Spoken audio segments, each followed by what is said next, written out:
Drawing exam मध्ये सगळ्यात पहिला पेपर येतो तो म्हणजे स्टील लाईफ. आणि स्टील लाईफ मध्ये सगळ्यात महत्वाची असलेली बकेट कशी काढायची ना, हे आपण मागच्या व्हिडिओमध्ये बघितलंय. व्हिडिओ बघितला नसेल तर लगेच जाऊन बघा. अगदी सोप्या पद्धतीने बकेट कशी काढायची, अगदी त्याची कडी वगैरे कशी काढायची हे देखील आपण शिकलोय. आज आपण बकेट कलर करायला शिकणार आहोत. कलरिंगला सुरुवात करायच्या आधी एक्स्ट्राच्या लाईन इरेज करणं देखील खूप महत्वाचं असतं. तर त्या इरेज करून झाल्या की आपण वेगवेगळ्या 2 प्रकारे बकेट कलर करणार आहोत. सगळ्यात आधी आपण पोस्टर कलर मध्ये बकेट कशी कलर करायची ते बघूया. याच्यासाठी कलर शेड्स बनवणं महत्वाचं असतं. आज सोप्या पद्धतीने कलरिंग दाखवणार आहे, त्यामुळे फक्त 3 शेड मध्ये तुम्हाला ही बकेट कलर करता येऊ शकते आणि ती सुद्धा खूप चांगल्या प्रकारे. या कुठल्या 3 शेड बघूया आपण. पण 3 कलर तयार करून घेतले.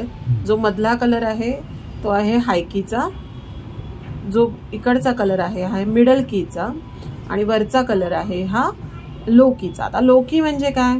आता लो कीचा जो कलर तुम्ही बघताय याच्यामध्ये आपण जो कलर आहे बादलीचा, आता आपण इथे लाल रंग घेतलाय. त्या लाल रंगामध्ये आपण काळा रंग मिक्स केलाय. कळलं? जो हायकीचा कलर आहे त्या लाल रंगामध्ये आपण पांढरा रंग मिक्स केलाय आणि जो मिडल कीचा रंग आहे तो ओरिजिनल लाल रंग त्याला तसंच ठेवलाय. चला सुरुवात करूया. आधी आपण लोकी म्हणजे जो डार्क साइड आहे ना ती रंगवून घेऊया. आणि त्यात सुद्धा बादलीचा आतला भाग म्हणजे जो असा खड्ड्यासारखा भाग असतो तो आधी आपण रंगवून घेणार आहोत. तर आपण त्याच्यासाठी काय केलं तर डाव्या बाजूला अगदी डार्क कलर होता तो दिला, मध्ये मिडल कीचा रंग दिला आणि मग उजव्या बाजूला आपण हायकीचा रंग द्यायचा. हे 3 कलर आधी असे लावून घ्यायचे आणि ते ड्राय व्हायच्या आधी व्यवस्थित मर्ज करायचे. मर्ज करण्यासाठी ब्रश धुवून घ्यायचा, थोडासा टॅप करायचा कपड्यावर आणि बरोबर 2 कलर एकत्र येत आहेत त्या ठिकाणी मर्ज अशा प्रकारे करत जायचं. आता बघा तो भाग असा तुम्हाला प्लेन दिसत असेल. हे बघा मी तुम्हाला आधीच सांगितलं की मी अगदी सोप्या पद्धतीने कलरिंग कसं करायचं ते या व्हिडिओत दाखवते. तुमच्यापैकी काही मुलं जर मल्टिपल शेडिंग करून अगदी डिटेलमध्ये बादली कलर करत असतील तर ते देखील योग्य आहे. प्रत्येकाच्या कलरिंगच्या स्टाईल्स या वेगवेगळ्या असतात. काही जण मेन बादली आधी रंगवतात, काही वरचा भाग आधी रंगवतात. सो तुमच्या स्टाईल प्रमाणे तुम्ही नक्की कलर करू शकता. असं केल्यामुळे तुमच्या हाताला रंग लागत नाही आणि मग तो रंग कागदाला लागत नाही आणि कागद स्वच्छ राहायला मदत होते.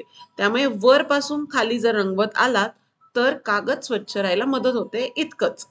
आता मधला भाग बादलीचा रंगवून झाल्यानंतर साईडला जी बादलीची पट्टी असते ती अगदी हायकीचा प्लेन रंग आपल्याला तिथे द्यायचा आहे आणि मग उजव्या बाजूला जिथे लाईट पडलाय तिथे थोडासा पांढरा रंग लावून तो मर्ज करायचा आहे.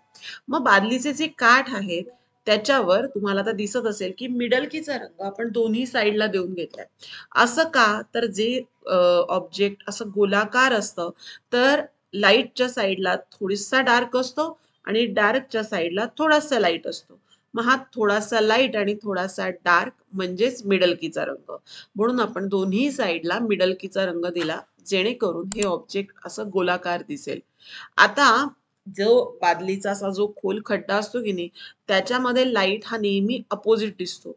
म्हणजे जिथून लाईट असतो तिथे तिथे डार्क असतो आणि जिथे डार्क असतो तिथे लाईट असतो. म्हणून वरच्या पेक्षा बादलीचा जो काठ आहे किंवा आता मुख्य बादली सुद्धा तुम्ही बघाल ती वेगळी रंगवलेली तुम्हाला जाणवेल आणि त्यामुळेच बादली आपली 3D दिसणार आहे. तुम्हाला पटत नसेल तर बरोबर बादली समोर ठेवून तुम्ही एकदा चेक करून बघा की मधल्या खड्ड्याला लाईट हा उलटा दिसतो नेहमी दिसताना. पटत असेल तर कमेंट मध्ये यस टाकून द्या. आता काठ झाल्यानंतर काठाची देखील एक छोटीशी शॅडो पडते, तिथे आपल्याला अगदी ब्लॅक लाईन आपण देऊन घेतली आणि आता मुख्य बादली रंगवायला आपण सुरुवात करणार आहोत. मगाशी म्हटलं तसं जिकडे आपल्याला लाईट म्हणजे उजेड दाखवायचा आहे त्याची सुरुवात मिडल कीच्या एका शेडने करायची आणि मग त्याच्यानंतर हायकीची जी आपण म्हणजे व्हाईट कलर घालून जी शेड तयार केली ती शेड आपण तिथे द्यायची. साधारण बादलीच्या हाफ पर्यंत ती शेड देऊन झाली की परत मिडल कीची शेड आपल्याला तिथे द्यायची. ही शेड देत असताना आता बादलीचा आकार बघा उभा आहे की नाही, त्यामुळे ब्रशचे स्ट्रोक देखील डिटेलिंग करण्यापुरते फक्त घेऊन बाकी उभे द्यायचे म्हणजे जो आकार आहे तो यायला मदत होते. आता अशा ठिकाणी तुम्ही आडवे स्ट्रोक घेतलेत तर ते तितकेसे चांगले नाही दिसत. आता तुम्हाला इथे मोठ्या ब्रशने करत असल्यामुळे लक्षात आलं असेल की 2 कलर जिथे आपल्याला मर्ज करायचे ते पट्टे पट्टे असे दिसता कामा नयेत, तर तिथे काय केलं, ओल्या ब्रशने दोन्हीही कलर मर्ज केले. पण हे कलर मर्ज करण्यासाठी एक गोष्ट मात्र लक्षात ठेवायची की कलर ड्राय व्हायची वाट बघायची नाहीये. तो ओला असतानाच तुम्हाला तो मर्ज करायचा आहे. आता डार्कच्या साईडला देखील अगदी एक रेघ मिडलकीच्या कलरची घेतली आणि मग लोकीचा जो कलर आहे म्हणजे डार्क शेड जी आपण रेडची बनवली ती इथे देऊन घेतली. ती देखील आपल्याला बाकी कलर बरोबर आता मर्ज करायचे. तुम्ही एक काम करता का, हे बघत असताना हळूहळू एक शेड तयार करून तुम्ही हा व्हिडिओ बघत बघत देखील कलरिंग करा. असं केल्याने तो एक्सपिरियन्स तुम्हाला येईल आणि मी काय म्हणतेय हे कळायला सोपं जाईल आणि परीक्षेच्या वेळी उगाचच प्रयोग होणार नाही. हो ना? सो हे करून बघा आणि कमेंटमध्ये मला नक्की सांगा की हे सोपं जातंय का नाही जातंय ते. म्हणजे पुढच्या वेळच्या व्हिडिओमध्ये अजून सोप्या पद्धतीने जर मला दाखवता आला तर मी नक्की दाखवेन.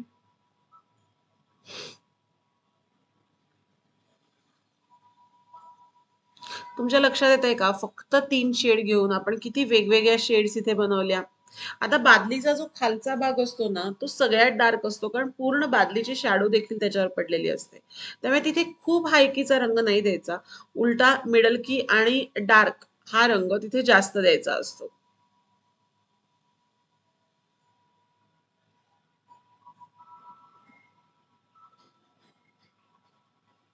सो बकेट आपली ऑलमोस्ट होत आली आहे. आता मेन बकेटला हे बेसिक शेड लाईट करून झाले की आपल्याला जी बकेटची दांडी आहे जी बऱ्याच जणांना कठीण जाते रंगवायला ती आपल्याला आधी रंगवायची.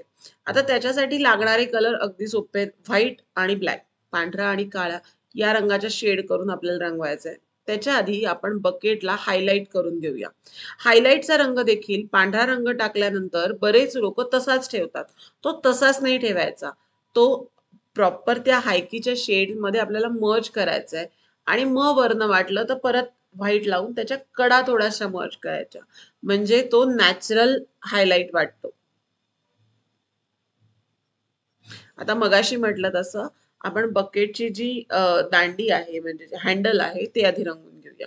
त्याच्यासाठी ब्लॅक अँड व्हाईट मिक्स करून मिडल की मगाशी म्हटलं तसं मिडल कीचा रंग आपण आधी देऊन घ्यायचा सगळीकडे आणि मग हळूहळू त्याच्यावर शेड लाईट आपल्याला ब्लॅक अँड व्हाईटचे शेड तयार करून करायचे.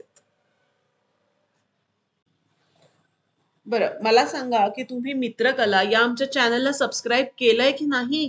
अहो नसेल केलं तर लगेच करून टाका कारण असेच ड्रॉइंग एक्झामच्या रिलेटेड किंवा ड्रॉइंग एक्झाम झाल्यानंतर सुद्धा सोप्या पद्धतीने चित्र कशी काढू शकता याचे भरपूर व्हिडिओ आम्ही आमच्या चॅनलवर आणत असतो.